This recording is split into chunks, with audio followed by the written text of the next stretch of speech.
Hi, and welcome to the Stockscores Market Minutes for November 7th, 2011. Just a reminder that you can register for my weekly newsletter, which is free and always free. If you go to that address that I have underlined on screen, you can register for that newsletter.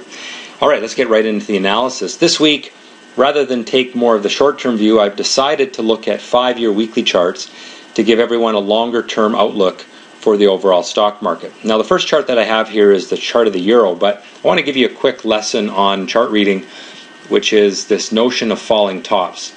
Here you can see that the buyers are in control of the market. Earlier in 2011, they were able to push prices higher.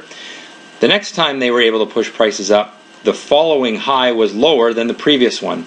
And the same can be said of the high that was made at the end of October. You can see that we bounced and pushed prices higher, but again, we formed a falling top in the market. Now what that means is that every time the buyers are showing strength, they are unable to show as much strength as they had the previous time that they were in control of the market. That is a sign that in the longer term, the buyers are losing control, and that is an important thing to keep in mind when looking at charts. So, when we look at the chart of the euro on a weekly basis going back 5 years, we see that not only has the upward channel in the euro been broken, which is a pessimistic sign, but we have that series of falling tops. And so for that reason, we have to be fairly cautious with the euro, as it does look like it's more likely to go lower. Now, in the very short term, it does look like the euro is stabilizing a little bit. We may go sideways for the next few weeks, but the longer term picture for the euro remains relatively negative. All right, here's a chart of the US dollar. And you would think that with the euro looking like it's going to be weaker, the US dollar would look the same. And that's sort of the case, but not totally. This pattern here is something called a falling wedge pattern. You can see that the tops are falling, okay, so we know that's pessimism. The bottoms are also falling, however, they're not falling as quickly as the tops. That is a sign that the sellers are demonstrating less enthusiasm over time. And when you get a break of the downward trend line like you had earlier this year, just after the summer, that is a signal that the sellers are tired and that the buyers are starting to take back control. Now, in the month of October, the US dollar went back down again, but more recently it's stabilizing. So it's a bit of a conflicting picture right now, because that longer term pattern break is bullish, but the pullback kind of came down a little farther than we would expect. Now, the US dollar is two things. Number one, it's going to be traded based on how much money the US government is printing. And of course, we know that they're printing a lot of money these days, and that's one of the reasons why the US dollar fell so much over this time period. That was the time of quantitative easing and all that sort of thing. However, it's also a safe haven for the world. I mean, you can spend US dollars just about anywhere in the world, and when there's trouble in the world, like there has been in Europe, people tend to put their capital into US dollar and US-backed securities for safety. So I think what's happening here is that we had that safety trade right here when problems in Europe started to rise up. Then we've had problems in Europe sort of getting solved, which is why markets have been going down. There was some uncertainty over the last week, so we had a bounce back last week. But in terms of the devaluation question, it may also be that while the US is printing money, so too is everyone else.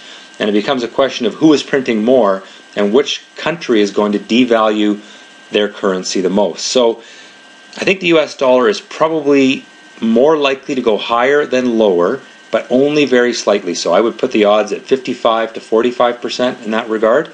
And so it's a little bit of a tough call when we look at the US dollar. Let's take a look at the next chart, because as we go through these, we'll start to get a sense of how all these pieces work together.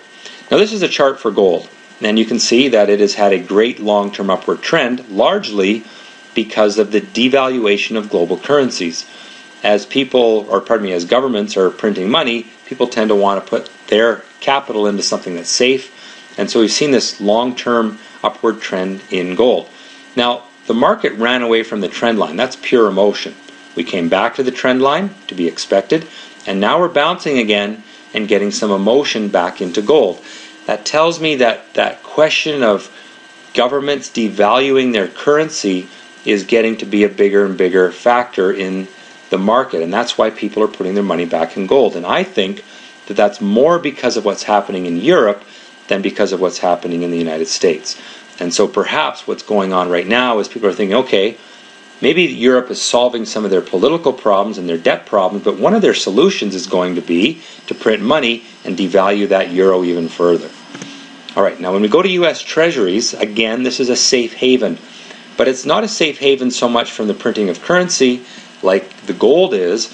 It's more of a safe haven just as a place to hide money during tumultuous times in the market. And we saw with the problems coming in Europe, really money getting back into U.S. Treasuries and sending it back to the highs that we saw back in the time of the financial crisis in the United States. And so really the European financial crisis motivated that U.S. Treasury market up just like the U.S. financial crisis. Now, through October, we saw a pullback, and in the last week, we're starting to see a bounce back in Treasury. So that is a sign that maybe, while we don't necessarily see things getting a lot worse, we're still not confident that the economic crises that grip the world are over yet. And I think that's something to keep in mind. While the market is stabilizing because of apparent solutions happening in Europe and apparent solutions happening in the United States, there's still a lot of uncertainty out there, and people are looking for places to hide their money, particularly in U.S. Treasuries. All right, now the price of oil is important because it really is a signal of how the global economy is doing. You tend to find that oil rises with the strength in the global economy. Well, we can see for the last few years that oil has been more or less in a sideways trading range. And by no surprise, so too has the global economy. It hasn't really been going anywhere. We've had some strength in Asia offset by weakness in other parts of the world. Well, in the last 3 weeks, oil has been able to break from that downward sloping channel. So that cycle of falling tops, which I talked about earlier, is being broken, and we're switching from falling tops to rising bottoms. That is a signal that the market is getting some optimism about the global economy starting to improve.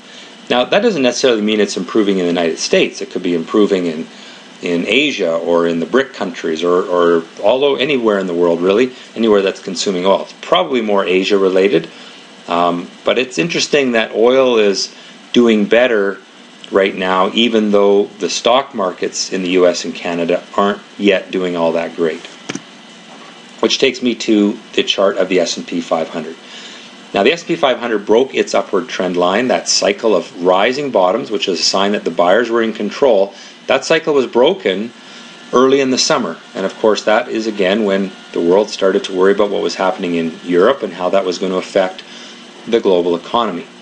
Now, in the last few weeks, the U.S. stock market has made a pretty good comeback, but it has not yet broken the cycle of falling tops.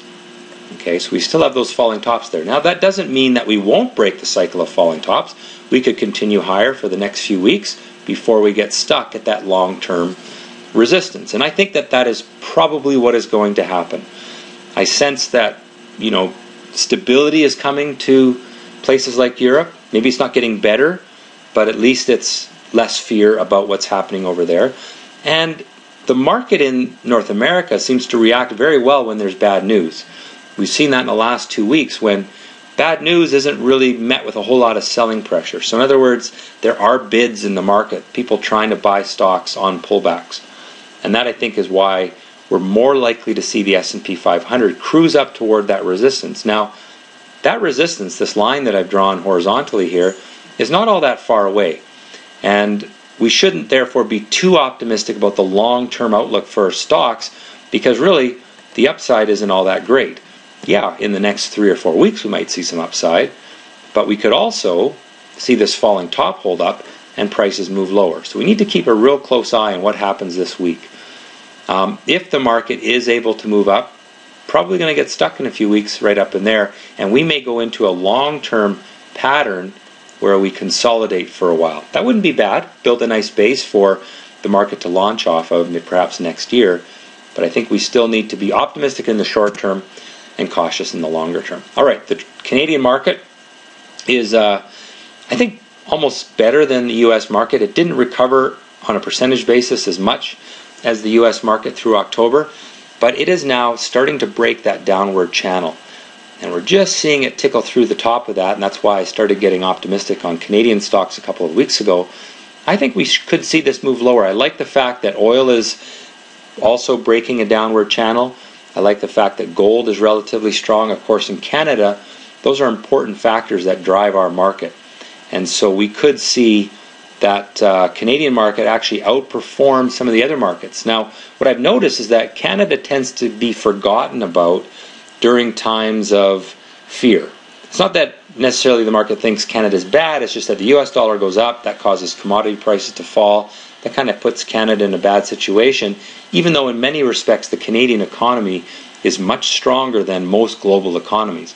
Now, when the fear starts to go away, people go, oh yeah, Canada's got a good economy, let's go buy some stock over there. And so I think if the market continues to stabilize, we'll see some money come back to Canada and perhaps make it start to move up towards that longer term resistance at the highs that we saw earlier in the year. Now, that's looking out a couple of months, but particularly in the energy sector, I see some opportunity. So overall then, I remain optimistic in the short term. I think that in the weeks to come, most of these things are likely to move lower. Gold is getting a little bit overbought. It's starting to get a bit extended to the upside, running away from that trend line, but there's no sign of weakness yet, so stick with that trend. So my basic outlook then is that short-term upward momentum is building, but the long-term outlook remains uncertain with limited upside, and so we should remain pretty cautious with what we're doing in the stock market. Don't go in with any leverage, certainly. I would, in fact, be mostly in cash right now with a few stocks in the portfolio, relatively conservative until things improve. Well, that has been the Stockscores Market Minutes for, November 7th, 2011. Again, if you want to register for that free weekly newsletter, there's the address on screen. I also encourage you to subscribe to the Stockscores.com channel on YouTube. That way, when I upload these new videos, you'll get automatically notified that I've done so. Have a great week in the market and trade well.